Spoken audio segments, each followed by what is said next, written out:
5, 4, 3, 2, 1. The pit stop is vital to every race team's success. Pull off the track, let your team go to work. Outside, clear. Change all 4 tires, fill the fuel cell, and make needed adjustments, all in 8 seconds or less.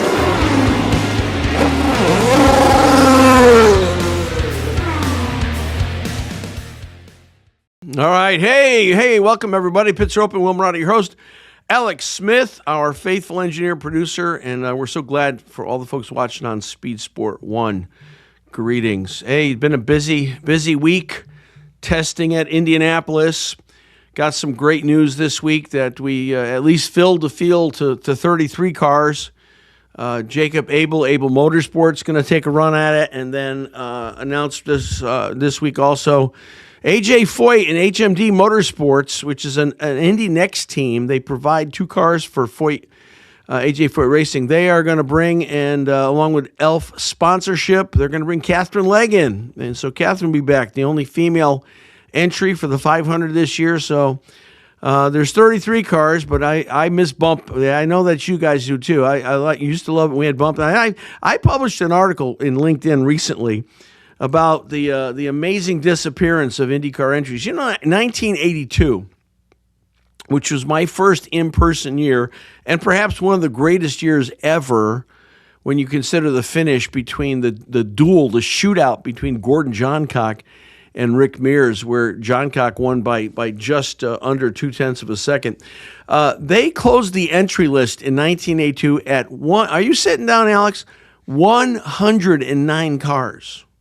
109 cars were entered. Now, I think only about 64 of those, I think, tried to qualify. But, I mean, 64 tried to qualify, twice the size of what the normal field is of 33. But that was the peak. And little did I know, and the folks that were with me that day, our first 500 in person, little did we know that would be the high water mark of IndyCar racing, and it would start a decline that has not been recovered since then. And I take no pleasure in saying that because I love IndyCar. It's my first love when it comes to motorsports, and you'll hear more about it today. So anyway, we are exciting. We're getting ready to launch. We're looking at the test. I think maybe tomorrow. We're looking at the test of SVS Insiders, which is the portal, the entryway into Speedway Venture Studio, which we hope will become a model that will help teams and drivers become more financially sustainable, less dependent on sponsorship. Can you imagine running a business that 80% or more of your income is dependent on 2 or 3 entities who could simply decide, just change their mind mid-season, mid-contract, mid-career, pull the funding, and you're trapped in a hostage situation. And that's how motorsports has worked for decades and decades. Well, we're ready to end that. We're ready to get the driver out of the endless audition phase of their lives and start building some enterprise value for the driver or for the team. And you think about it, what is a driver or team, what do they actually have that's of value other than their driving ability, which is huge? But we know now the fastest driver isn't necessarily the best driver in terms of economic impact or sponsorship. So here's what drivers actually have. They have an industry, drivers, teams, motorsports in general has a passionate, loyal fan base that follows them faithfully. They have deep technical expertise that other drivers, teams, and engineers would love to be able to get access to. They have a personal brand with genuine emotional resonance. They have content, they have stories, they have experiences that their audiences want to know about. They have data, they have methodology, they have intellectual property that has real market value. So the idea is you take all of that and you package that into something that is income generating. So let's say you're a driver and you got 2,000, 3,000, 4,000 fans who follow you faithfully. You're renting them on Instagram, you're renting them on TikTok, you're renting them on Facebook, but you figure out how to have a newsletter kind of a thing to be able to bring them in and own them as your audience. And then you start a members club. And think about it, even at $2,000 a month, if you had 2,000 passionate, faithful, loving fans, and you charge them $15 a month. That's $30,000 of income as a driver, as a team that you could utilize, and you wouldn't be trapped 100% to sponsorship. So we're going to talk a lot more about that in the coming weeks. I'm hoping the test is ready for May 1st. I don't know that we're going to make it. Probably not May 1st, but certainly in. And we'll talk a lot about it during the month of May because there's so many people focusing on May, focusing in Indiana, focusing on the greatest race in the world, the Indianapolis 500. And we're going to invite you to be a part of that. Now, we're going to release all of that information to a very specific audience. We're going to, when we go for the release of this and open this up to drivers, coaches, sim racers, team managers, team owners, potential sponsors, potential investors, we're opening this first on our newsletter audience. So I want to encourage you to go to our website. The pits are open, and right at the top of the page, you'll see a bar. You click on that, and you sign up for our weekly newsletter, also called The Pits Are Open. And that's where you're going to find out about it first. So if you want more information about this, we'll release it gradually, I should say, Alex. I mean, it might be generally, but it's probably gradually. We'll release more information about this through our social media, certainly through here, through our Pits Are Open show. But the first group that are getting a chance at it are going to be the newsletter folks because they are some of our most faithful, dedicated followers, and we love them. So that's going to be happening soon. All right, we've got our first guest queued up here. So excited. Mike Lashmett is the president of Vintage Indy, the nation's premier organization dedicated to preserving and showcasing history, engineering, and culture of Americans' open-wheel racing. He is a lifelong motorsports professional, began his career on the front lines of Indy competition, served as a pit crew member for some of the most iconic teams ever. He's worked for Vel Melitich, Parnelli Jones, George Bignotti. He's crewed such greats as Al Unser Jr., Wally Dallenbach. He has incredible knowledge and history of Indy's, I think, golden era. And he brings that, and that's what they bring. They have events where the owners come and bring the cars. They bring the history of IndyCar, and I love it. Anytime that I get to see these cars, they're so beautiful. The owners are so meticulous in how these cars are restored and kept up. And Mike is our guest today. So, Mike, welcome. Well, I should say welcome back. Welcome back to the show, Mike Lashmett. Hey, Will. Hey, everyone. Great to be back. Well, thanks for coming on. We appreciate you. You're welcome. I want to talk about, before we take our first break, I want to talk about your background. You've been on a couple times, but we've got new viewers on Speed Sport today, I'm sure. Your background, how did you get into IndyCar? How did you work for incredible teams like Parnelli Jones and Vel Melitich? We want to talk about that. And then I want to talk how you, the genesis for Vintage Indy, it's been going on for a while now. And then you had a really awesome event that you partnered with Ray Everham recently. We want to talk about that. So we're going to take our first break, show some love to our sponsors. You hang tight, and we'll be right back. Mike Lashmett's going to tell us about Vintage Indy. You're going to love this. It's an incredible organization. We'll be right back. Don't go away. This week on Speed Sport 1, Wednesday we'll premiere the Alive for 5 series, Icebreaker 100 at 9 p.m. Eastern. Thursday is for IHRA, starting out with the IHRA Outlaw Nitro series. Highlights from Virginia Motorsports Park at 8 p.m. Eastern, followed by IHRA Stock Car Series from Pulaski. On Friday, we're on the dirt with IMCA Racing. This week is the 2026 Spring Nationals, premiering at 8 p.m. Eastern. Go to speedsport1.com for details and viewing options. It is incredible, the diversity of racing offered on Speed Sport 1. We've got everything from stock cars to unlimited hydroplanes, and the station's up all the time. So you can get, well, you know that because you're watching it now, Speed Sport 1 on Roku, Amazon Prime, any of those, they call it the fast channels. So anyway, joining us again, a good friend and a devoted IndyCar lover, Mike Lashmett. Mike, how did you get into the sport? I mean, what was the delivery system for you in getting into open wheel racing? Well, I think my system to get in was no different than a lot of American youth back in the 60s. When I was about 5, my mom's youngest sister started dating my Uncle John, and he raced super modifieds and sprint cars in west central Illinois and eastern Missouri and Iowa and around that area. So they started taking me to the races, and I was hooked immediately. My Uncle John was like a second father to me.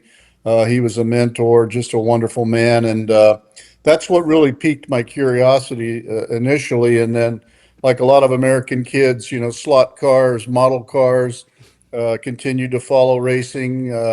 Identified with the Indy 500 because the USAC midgets came through my hometown of Pittsfield, Illinois, West Central Illinois, the local track there, twice a summer back in the early 60s. So the entry list of drivers back then, Will, read like a who's who of the Indy 500. Really? Parnelli Jones, Jim Hurtubise, Roger Ward, Branson, everybody was there. And so the one name that always stuck out was Parnelli Jones. And, I never forgot that name. It had a ring to it. And, I was just hooked. And then as a teenager, I got into racing go-karts. I was fortunate that I grew up near Quincy, Illinois. There was an IKF track there that hosted the Nationals there. And then later on, the famed Quincy Park race, I was blessed to be able to race in that the inaugural year of 1970. That race continues on in 2026. It's one of the biggest kart races in the world. And so that's how initially I got interested in it. And, graduating from high school, I knew I didn't want to go to college. I wanted to come to Indianapolis, go to work for an IndyCar team. A lot of people thought that's a crazy idea. That'll never happen. And, this and that. I knew not a soul here in Indianapolis, didn't have any contacts at all. Took a leap of faith and came over here and took some time off from this job I was working in at a local IGA grocery store, and just came over here and knocked on doors. Went to AJ Watson's, went to Grant King's, Bill Finley's, Paul Brooks, every place, including Vels Parnelli Jones. I walked into Vels Parnelli Jones. There was Bignotti, the Johnny Lightning car, and Jimmy Dillamarter and Caples. I was so intimidated. They were an Indy 500 winning team that I didn't talk to anybody. I turned around and left. And anyway, I was over here about 4 or 5 days and had enough money to stay at the Speedway Motel. It was about $5 a night. Ended up going home on a Friday night. Monday morning, get up to go to work. My mother's the local county health nurse. She was getting ready to go to work. The phone rang in my mom's kitchen, and it was this lady, Rosemary Ensley, asking for me. And Rosemary Ensley worked for Tony Holman, and she was a secretary, of his at the Speedway Motel. And she had stopped me in the lobby a couple of mornings and just chatted with me, what brings you to town? And, honestly, I told her why I was there. And so anyway, she says to me on the phone that George Bignotti had come in that morning for breakfast, and she knew George, and she mentioned me to him. And he said, actually, I'm looking for somebody. If you could have him come by my shop this afternoon. And so she was telling me, you need to come back over to Indy. Well, this is like 265-mile drive. Yeah. And honestly, I used all my money up to go there for those 4 or 5 days. So my mom left to go to work, and I end up at her office asking her if I can borrow $20 for gas money for my Volkswagen Beetle. And she probably didn't have it to give to me, but she did. And I had put a little suitcase together of clothes, and I drove straight over here. And this is at a time when the interstates weren't finished, and you had to take Old 36, or you had to take Old 36 at least to Champaign, Illinois. Then you could get on 74 and come into Indy. Yeah. So I came over here, went straight down to Vels Parnelli Jones on 15th Street, walked in. There's George. Walked up, introduced myself. He gave me a little impromptu interview, and he hired me. And, he said, do you have a place to live? I said, no. Do you know anybody here? I said, no. He wrote down this address in Speedway, and he says, go see this lady out in Speedway. So he said, we start here at 8 o'clock in the morning. So I drove back out to Speedway, went to this little tidy bungalow on 13th Street, about a block from where I live now. And this elderly woman answered the door, and her name was Stella Hazelwood. And she was widowed, and her children were grown and gone, and she rented her basement out to race car people from California and all them famous people over the years. And so took me downstairs, and she had this set up like an army barracks. There were like 6 beds, 6 little wardrobes. There was a Formica kitchen table and chairs, stove and refrigerator, sink, and a bathroom with a shower. And she goes, what do you think? And I go, well, it looks pretty good to me. And she goes, well, it's $25 a month. I said, Wow. I'll take it. Wow. And I ended up living down there for a couple of years with Bill Simpson of Simpson Yeah, Safety and Jack Ford, who worked for Patrick Racing, and some other Sure. people. And that's how I got my start. Unbelievable. Mike, the shop that you're talking about, is that the same shop that you took me to? That still exists, right? It was just It is. for It's on sale? West 15th Street. The building just changed hands. Yeah. George Bignotti built it with prize money that he won at the Speedway. The lower part was done in '64, and then the bigger part that's attached to it was done in '66 when John Meekum, the Texas oil Yeah. man, threw in with him. And Yeah. 4 Indy 500 winners came out of that building, Foyt in Wow. '64 and Graham Hill in '66. And then both the Al Unser Senior Yeah. wins with the Johnny Lightning car in '70 and '71. Wow. Ironically, I occupy the building directly next to it now with Vintage Indy. The Vels Parnelli Jones building, the Bignotti building, just sold recently. A friend of mine bought it, and it's going to be interesting to see what transpires there. For the last 32 years, Walter Goodwin, Yeah. who bought it from Vel and Parnelli, operated race car restorations out of that building. He restored 42 vintage Indy cars in there over that period of time, and we lost Walter this winter, and his kids just recently sold the building. So that's kind of it in a nutshell. And I stayed with Bignotti. I went from Vels Parnelli Jones with him over to STP Patrick Racing. I was on John Cox's car in '73 and '4 and going into '75. So Wow. that's how I got my start. Eventually, I got out of IndyCar racing. My life took a different career path. But then in 2016, went out to California for a commencement and got invited down to All American Racers Dan Gurney's place to see his collection of cars and have lunch. And we're standing around down there around this small collection of about 6 Eagles. And somebody said, "Hey, we're taking the number 6 Olsenite Eagle back to run at the HRE event for the 100th Indy 500. Would you like to come and help?" So I did. And I came back for that event, and there were 103 vintage Indy cars there that year. And the light bulb went off, and like, wow, where did these come from? Who owns these? Is this organized? And I got the idea to start Vintage Indy. And what year was that, Mike? 2016. It was 2016. Okay. We launched Vintage Indy as a registry originally in 2017. Yeah. And then in 2018, we did our first on-track event with IndyCar at St. Louis. Wow. And we've just grown, beyond that. And now we're going, I don't know how this happened, Will, but we're going into our 9th year of on-track events. And we just, as you mentioned early at the intro, we just had our season open, our first event of the year in Charlotte about 2 weeks ago. Man. All right, we're gonna take another quick break here.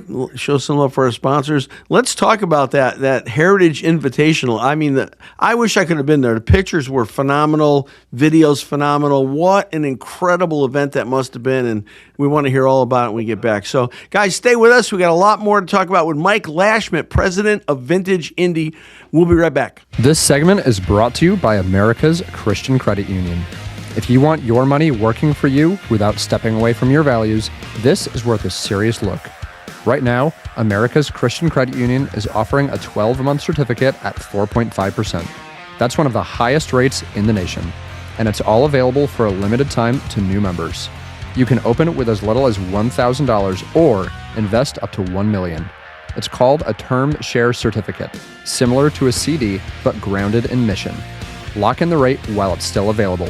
Visit americaschristiancu.com/pits to get started. It's a great organization. We're so grateful for their support. Hey, joining us from Indianapolis, Indiana, the one, the only, Mike Lashmett. Mike is, I don't even know how we met Mike, but we met a number of years ago. And I got to tell you, Mike has become, and his wife, Dana, have become dear friends.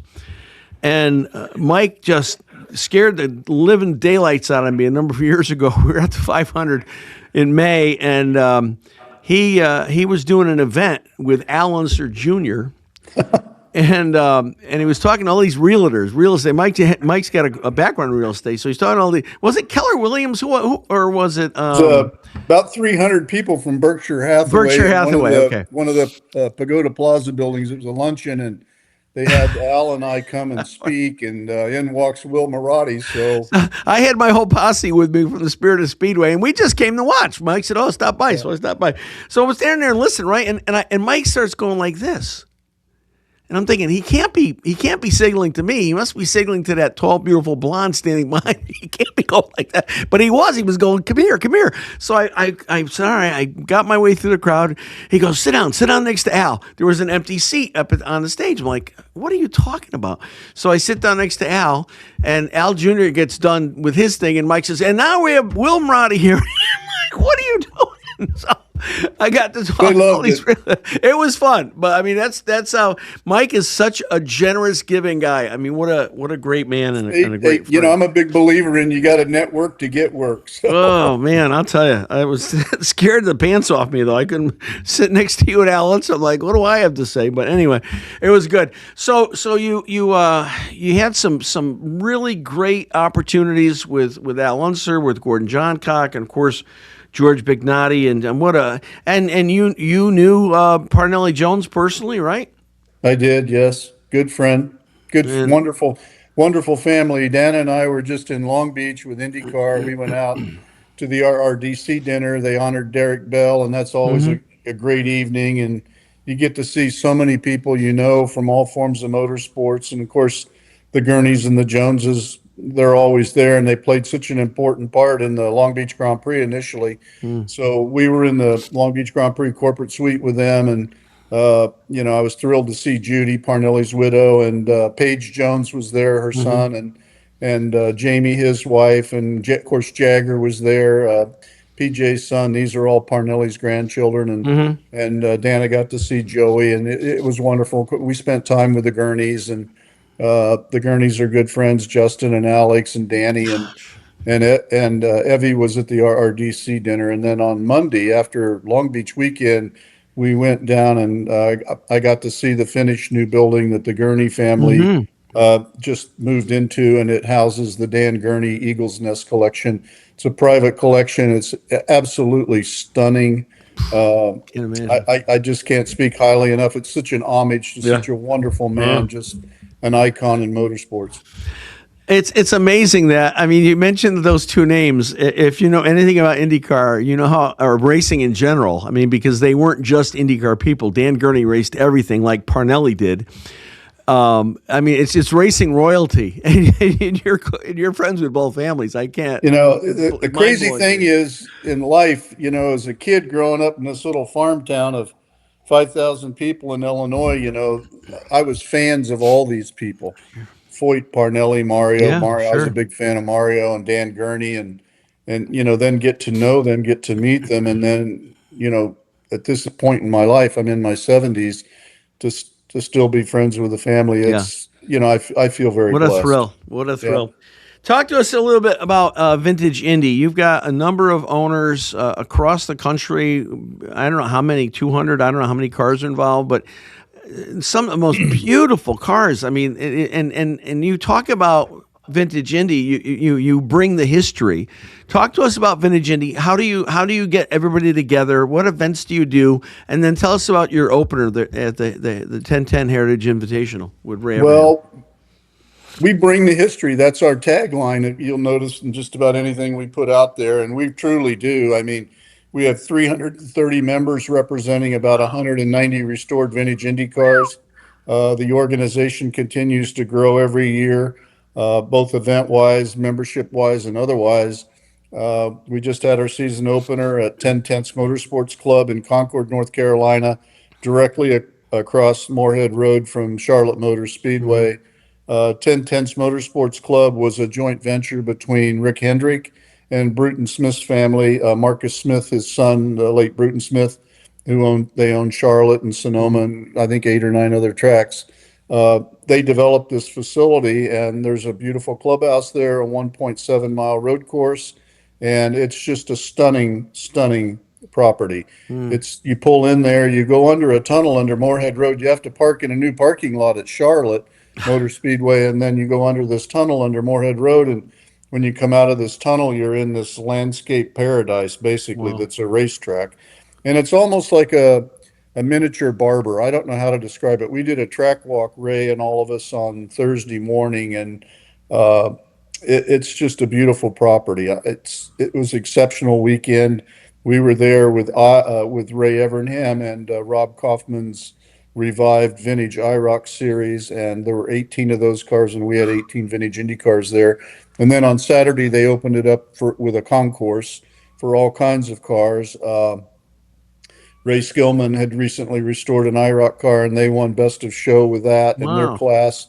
And then Rob Kaufman, who's a principal at McLaren and also Ray's partner, he owns the 1966 Le Mans winning Ford GT. So that exceptional car was there, and it won Best of Class, of course, in its Yeah. field. But it was just an amazing weekend. The weather was beautiful.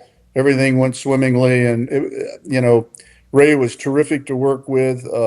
Everybody down there, Stephanie Valesco, who's with the Bruton Smith family over at Charlotte, and she was kind of like a key contact person with Ray. And it was a great weekend. Everything went great. Everybody had a wonderful time.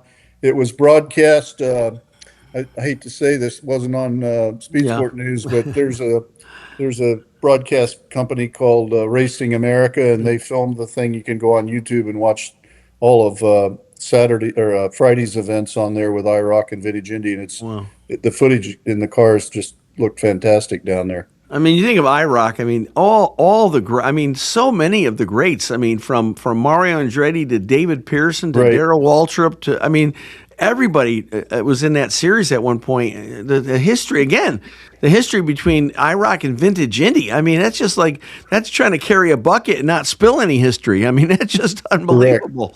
Oh my gosh.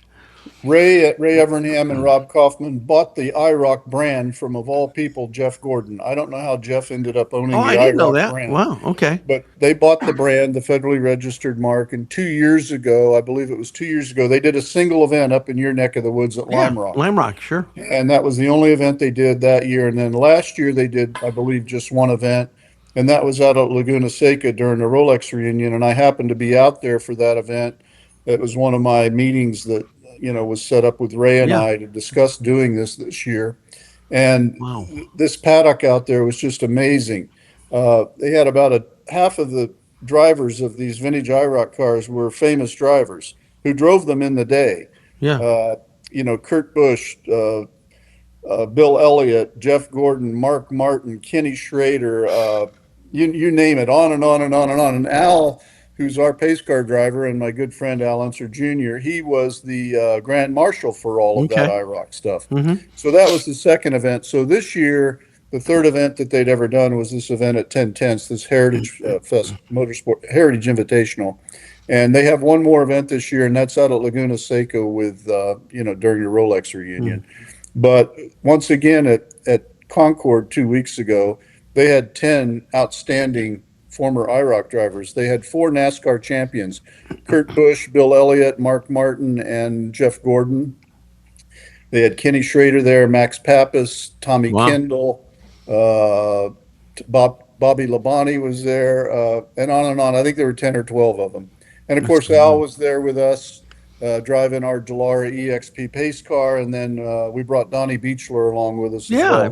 He and Paula and Colton came for the weekend, and it was really a lot of fun. I was so jealous. I was watching video. I was watching pictures of them, saying, "Oh man, I wish I could have gone out there." I mean, the history is just amazing. Because even when I step in your shop, Mike, and you've got cars in your shop that I'm familiar with from the '70s, it takes me back to my childhood. I just love it so much. So, hey, listen, we are out of time. Thank you so much. I really appreciate you accepting the invitation and coming on, and we're so thankful for Vintage Indy and all the work you're doing, keeping the history alive and bringing it around the country. And when's your next event, Mike? So our next event on track is at WWT Raceway in St. Louis with IndyCar, the 2 weeks after the Indy 500. Yep. It's our 9th straight year down there. And then 2 weeks after that, we're back at Road America for the 7th straight year. But this weekend at the Indianapolis Motor Speedway, for the 4th year in a row, we're supplying all the cars over there for Rev. Rev is IU Health Foundation's biggest fundraiser of the year. It's a red carpet event. The tickets go on sale in the fall.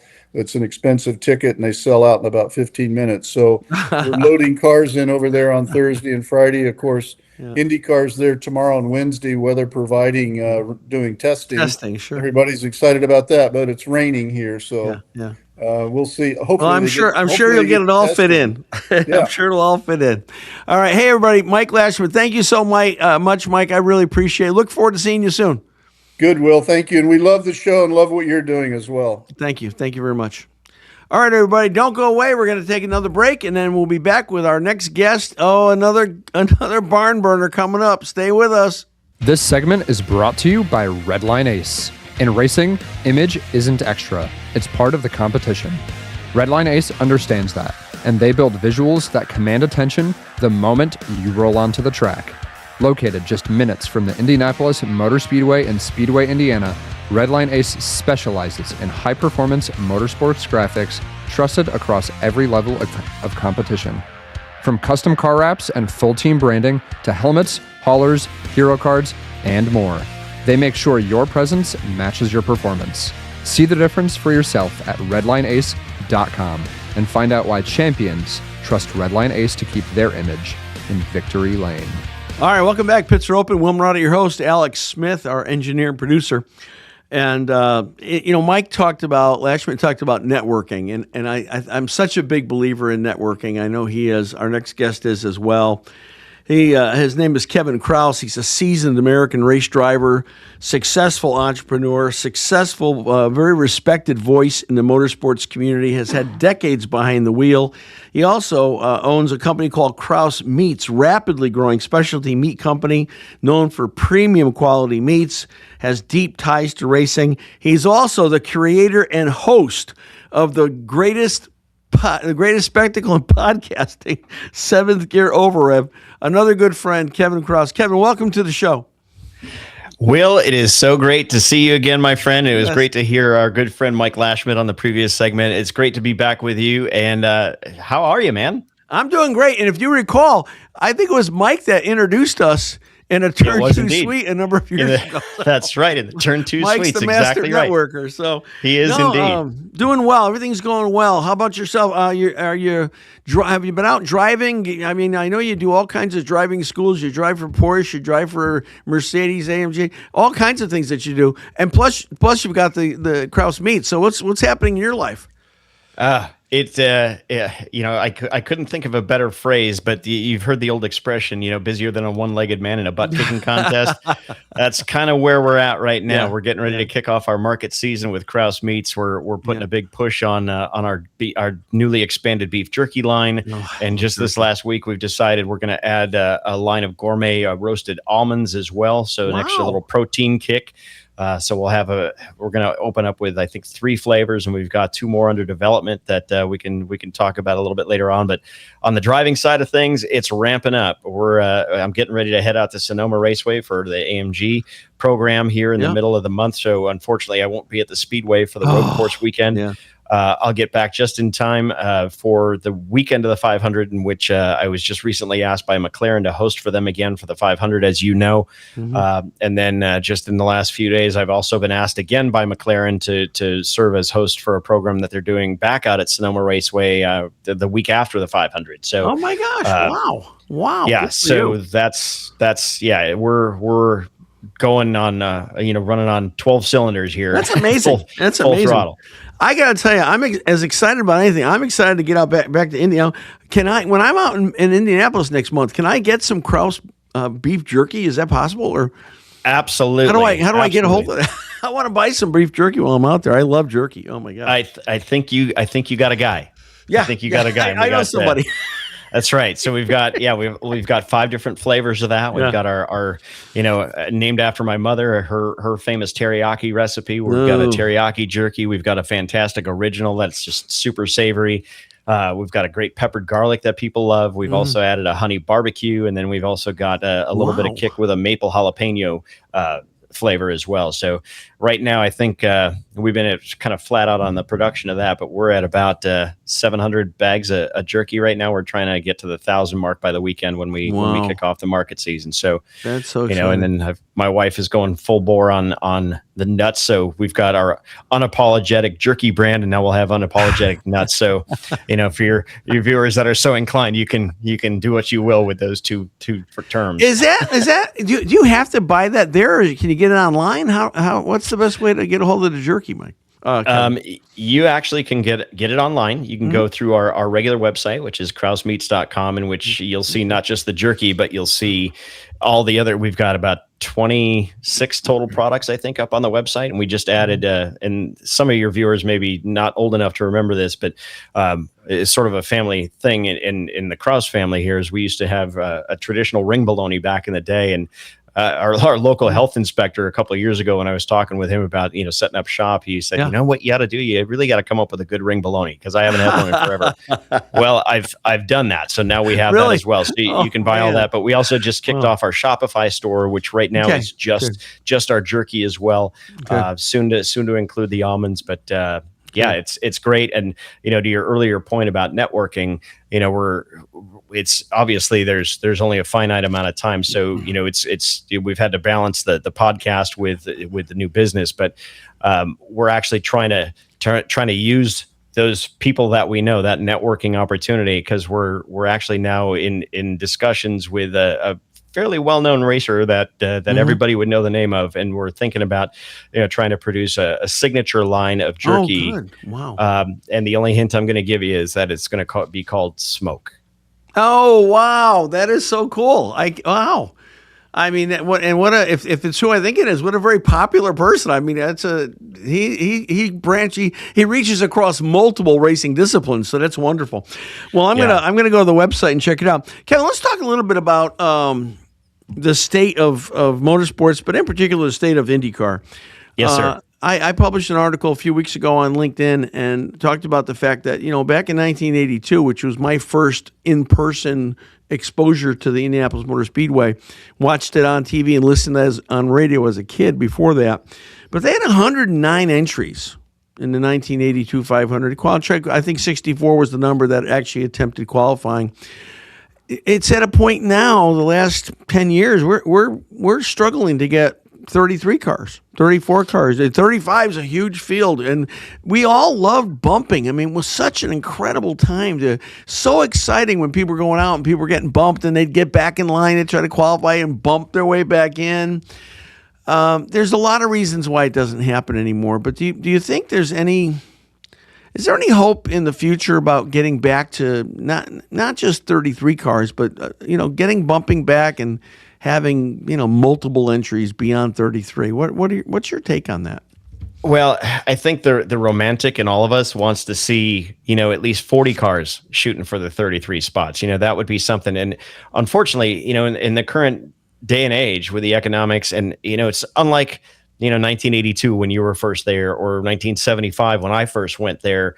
The economics are much different, because you didn't have as many choices then, right? Now you've got everything from World Cup to soccer, and you've got all these other things competing for marketing dollars, and it's a harder sell. Now, I will say that, it looks like Fox is really starting to build some momentum with the viewership and gaining some traction there, which can only help the series and draw more of those eyes that could potentially have the dollars to do it. But I don't know that we're there yet. I think another part of that is going to, have another engine manufacturer. Right. It would be nice to see some chassis competition instead of just Dallara, but that bears with it some other possible risks of driving up the cost when you get into these, like we had the tire wars and the engine battles and all those kinds of things. But I mean, we see it right now. We just saw, Jacob Abel get confirmed. That was wondering if that was going to happen. Now Katherine Legge is going to run with HMD through Foyt, but that's kind of where we're at, and that just fills the field, which is a very disheartening prospect. Now, could we see a 34th or a 35th? I doubt it, and we thought maybe Prema was going to somehow pull a rabbit out of the hat and be able to do it, but that doesn't sound like it's going to happen, because that, again, it came back to the engine. How many engines can Chevrolet provide, let alone Honda? So I would imagine, with the changes, at the top of the organization, that's not something that they're dismissing. I think they would all like that, but I think there's so many pieces to that puzzle that it's not an easy answer. No, it's not. It's not. And I want to talk more about it when we get back. We're going to take a quick break, folks, so don't go away. More with Kevin Krauss when we get back, and more about jerky when we get back. We'll be back. Don't go away. This segment is brought to you by Schaefer Manufacturing. Schaefer Oil. When performance is non-negotiable and equipment is pushed to the edge, Schaefer shines. This is protection that shows up when things get pushed to their limit. Their advanced lubrication technology reduces friction, runs cleaner, and lasts longer. And it helps prevent the kind of breakdowns that cost time, money, and momentum. That's why professionals in trucking, farming, and racing trust Schaefer. No gimmicks, no shortcuts. Just performance that holds up. Learn more at SchaeferOil.com. Hey, welcome back, Pits Are Open. Will Marati, Alex Smith, our engineer, producer, and joining us again, the incomparable Mr. Kevin Krauss. Kevin, your podcast is, I love listening to your podcast. I love watching your podcast, The Greatest Spectacle in Podcasting, Seventh Gear Overdrive. How often does that come out, and how do people get a hold of that to listen or to watch? Typically, we've been really putting an effort into our weekly shows. Obviously, now with the growth that we're seeing and the preparations that we've had to do with Krauss Meats, it's kind of compromised that a little bit. Our last episode came out last week. It was with we called it an American in Europe, kind of giving a nod to Dan Gurney, a young man named Jason Pribble from the Chicago I know Jason, area. Sure, he's running his dad too, sir, Steve. Yes, he's running the GB4 series in England right now. So we're actually, my producer and I have a production session tomorrow because we're getting into the month of May, and I love to do a month of May series of specials where we get people like Mike Lashmett, or we've done Johnny Parsons or Paul Page, people like that. So we've fortunately I was smart enough to think ahead to get a couple of interviews in the can that pertain specifically to the month of May. So we're going to clean those up. The first of which I think I may have mentioned to you before is a gentleman named Larry Ciancio, which is not a name like a Roger Penske or AJ Foyt or something like that, but he was kind of the early days of commercial sponsorship, and he back in 1973 brought the Norton sponsorship to IndyCar that you remember famously on Bobby Unser's Norton Spirits and that sort of thing. He's a little bit older in age and didn't really want to come on camera, so it's going to be we're still going to be on YouTube as well as our audio podcast, but he sent enough photos and so forth of his past that we'll sprinkle the YouTube video with those pictures as we listen to it. And he's got some fantastic stories about how he got into it with guys in a negotiation at the Speedway, and everybody walked out, and he told somebody off, and his boss said that was probably not the best idea. But he's just got some fantastic stories. We're going to probably call that one the Kingmaker, because everything he touched turned to gold. And then we're gonna kind of go back and recap the video bits that I got from the content days here in Indy back in January. As now that we've had a little bit of time and a handful of races in the book, so to speak, I think it's a good idea to revisit that as we get into the month of May, because unfortunately, with my driving schedule with Mercedes and now the commitments with McLaren, it's going to be a little bit more challenging to get some episodes out there, but so we may take a little bit of a hiatus from about mid-May until June as we get through there. But remarkably, the momentum that we've started with the show, I think the last time you and I talked, I think I had mentioned we're heard in like 112 countries. Well, somehow that has ballooned to now we're heard in 130 countries worldwide. I actually had to go and I had to Google it. I'm like, how many countries actually are there? So we're in most of them now, which is pretty flattering. That's amazing. It really is. It's pretty humbling. And then and we're up over 11,000 downloads on the audio side, and about 2,000 on the YouTube side. So if people are interested, I mean, we've had some fantastic guests. I heard Mike talk about people like Tommy Kendall. He was our very first guest on our very first episode at the very beginning. We've had Danny Sullivan on, Willie T. Ribbs, Lynn St. James, Paul Page, Pippa Mann, you name it. We've had them all on from the well-known names to guys like Jason Pribble that are trying to make their way, and John Harkenrider and those kinds of guys that you are well aware of. Yeah, Hark, I gotta tell a funny story, because Hark and I, when I drove for the Havoc Motorsport team, or with the Havoc Motorsport team when I was running the Pirelli World Challenge Series, and Hark had just come on board, and as you would know, because he's been a guest on your show, he was a firefighter by trade, and then got into the motorsports business. We were running up at Road America, and back then in Pirelli World Challenge, we would do double headers every weekend, and one race would be a standing start and one would be a rolling start. Well, on the standing start at Road America, I got a fantastic launch off the line and saw a gap between the car in front of me, because I was on the inside close to the pit wall. I saw a gap between that car and the pit wall, and so I went for it, hoping that guy would give me a little bit of room. And Hark was up on the bridge looking over the start finish line and saw a cloud of dust pop up. Well, it turns out it was not just the marbles next to the wall, but there's a great picture that I have where I scraped just the very tip of the passenger side mirror on the pit wall and managed to squeeze through. And he's like, holy. You know what? So he came up to me afterward because I didn't know, because I was focused on trying to get through the gap. So, but after that was kind of our bonding moment right there with Hark and I. So he and I go way back, and I'm actually, after we had him on our show, he's invited me up because I know like Caden Ballas that you've had on as well. Yeah. He's going to run with Havoc in an F3 car, and so they've invited me up to the Autobahn when that car comes in and to kind of help things out there, and maybe I'll get a chance to throw that helmet on and get back to my open wheel. That makes sense, because I just saw a video Caden did that I think he said it was at a Skip Barber driving school. He's down at VIR. Why is he an open wheel car? Well, that's why. Okay, that makes all sense now. Well, that's funny. Let's go back to IndyCar for a minute, because we've got about 2 minutes left. Again, I post these articles and I talk about things, and I'm always concerned. I don't want people to think I'm critical of IndyCar, because I'm not. I love IndyCar. It's been my passion since I was a boy. But it just